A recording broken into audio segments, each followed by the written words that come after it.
House of Paranauê. House of Paranauê. Episódio de hoje, pica do tamanho de um cometa. Caralho, o MP tá com a pica do tamanho de um cometa pra enterrar na gente. Em respeito a todo o povo brasileiro, os nomes dos personagens foram mantidos como os originais, assim como todos os fatos. Enfim, Queiroz preso. Ele estava escondido há um ano em Atibaia, na casa do advogado do Bolsonaro e de Flávio Bolsonaro, que ocupam um cargo, respectivamente, de presidente e senador. Em entrevista à Rádio Gaúcha, em abril, o advogado Frederico Assef disse: "Eu estou no dia a dia com o presidente e com a família Bolsonaro. Eu conheço tudo que tramita na família Bolsonaro." Também, em entrevistas, o advogado dizia desconhecer o paradeiro de Queiroz. O Assef, em outras entrevistas, fez questão de mostrar a intimidade com o presidente. Ele apareceu recentemente defendendo a índole de Flávio Bolsonaro no caso da rachadinha. E eu vou abrir aqui um rápido parênteses para explicar o que é a rachadinha para quem não sabe. Vamos a um exemplo. Suponhamos que eu seja uma parlamentar e que alguém me procure querendo um cargo. Eu posso nomeá-lo para algum cargo público. E suponhamos que eu escolha um de forma lícita, mas por debaixo dos panos, suponhamos que eu exija que o salário que essa pessoa irá receber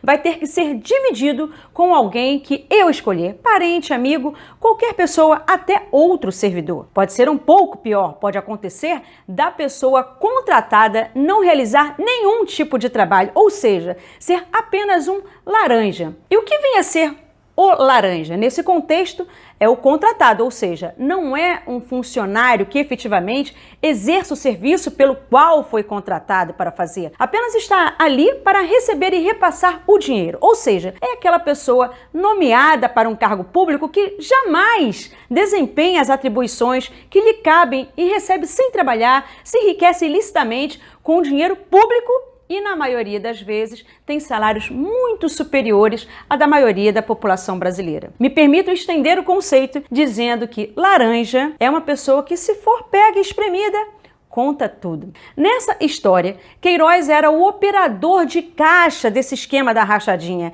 Era ele quem recolhia parte, quase metade, dos salários dos assessores de Flávio Bolsonaro quando ele era deputado estadual aqui no Rio. Flávio, o 01, seria o chefe dessa organização criminosa que recolhia salário desses assessores, alguns deles assessores fantasmas.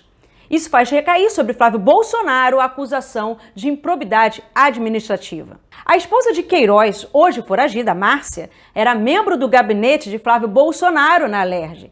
A filha de Queiroz, Natália, a tal personal trainer, foi assessora de Flávio Bolsonaro de 2007 a 2017 e depois foi para o gabinete de Jair Bolsonaro na Câmara dos Deputados, onde permaneceu até outubro de 2018. Ela também é citada no esquema da rachadinha e documentos mostram que ela repassou ao pai cerca de 80% do seu salário. A outra filha de Queiroz, a Evelyn, também pode estar no esquema. E não termina aí, tem muita gente nesse esquemão. Fecha parênteses. O fato de ter um cartaz na casa do advogado de Bolsonaro, onde Queiroz foi encontrado, escrito AI-5 e ao lado do cartaz personagens mafiosos, foi um exagero do roteirista, assim como, segundo a CNN, foi a filha de Olavo de Carvalho que denunciou onde estava Queiroz. Por vezes, o roteirista perde a mão e torna a história pouco crível. Faz a gente se sentir dentro daqueles filmes cheios de gangster, repleto de quadrilhas, ladrões, mafiosos, mesmo tipo miliciano, sabe? Mas retomando, mesmo na casa do advogado de Bolsonaro, Queiroz continuava cometendo crimes, segundo o Ministério Público do Rio. Agora, a cereja do episódio. Moro, o herói de outras temporadas do House of Paranauê, que foi ministro da Justiça de Bolsonaro por 1 ano e meio e que comandava a Polícia Federal, não demonstrou o menor interesse nesse caso. Não foi a Polícia Federal que prendeu Queiroz, nem a Polícia Militar. A ação que resultou na prisão de Queiroz foi feita em conjunto pelos Ministérios Públicos do Rio de Janeiro e de São Paulo, com o apoio da Polícia Civil Paulista. Calma que não acabou. Flávio Bolsonaro financiou e lucrou com a construção ilegal de prédios erguidos pela milícia, usando dinheiro público. É o que mostraram já há algum tempo os documentos levantados pelo Ministério Público do Rio de Janeiro. Dentre os destinos do dinheiro da rachadinha estava um ex-capitão do BOPE, Adriano da Nóbrega, apontado como chefe do escritório do crime, uma milícia especializada em assassinatos por encomenda. A organização criminosa também atua na construção civil em Rio das Pedras e Muzema, as duas favelas onde vivem mais de 80 mil pessoas, ficam na Zona Oeste, aqui no Rio de Janeiro. Seus moradores testemunharam um salto nas construções irregulares. Em abril do ano passado, 2 desses prédios, ligados a outras milícias, simplesmente desabaram, matando 24 pessoas e deixando 10 feridas. O lucro com a construção e venda dos prédios seria dividido também com Flávio Bolsonaro, segundo as investigações, por ser o financiador do esquema usando dinheiro público. Pera que não acaba. Condecorado por Flávio Bolsonaro com a medalha Tiradentes, a principal honraria do Rio, Adriano da Nóbrega foi morto a tiros em fevereiro em um controverso cerco policial no interior da Bahia com indícios de queima de arquivo. Foragido da justiça, o ex-capitão estava escondido no sítio de um vereador bolsonarista. Os diversos celulares do miliciano ainda aguardam por perícia. Será que Queiroz tem advogado? Sim, tem. Carta preta, o mesmo de Adriano da Nóbrega.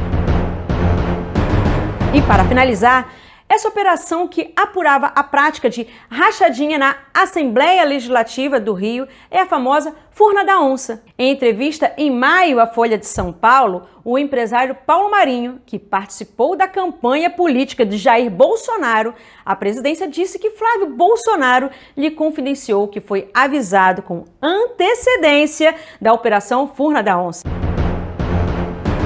Flávio Bolsonaro, em postagem no Twitter, disse que encara a prisão de Queiroz com tranquilidade e que acredita que a verdade vai prevalecer.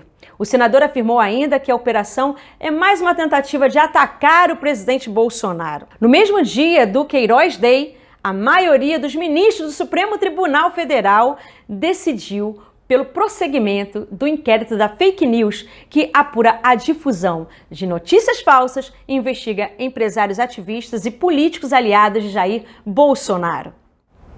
Que venha logo o próximo episódio.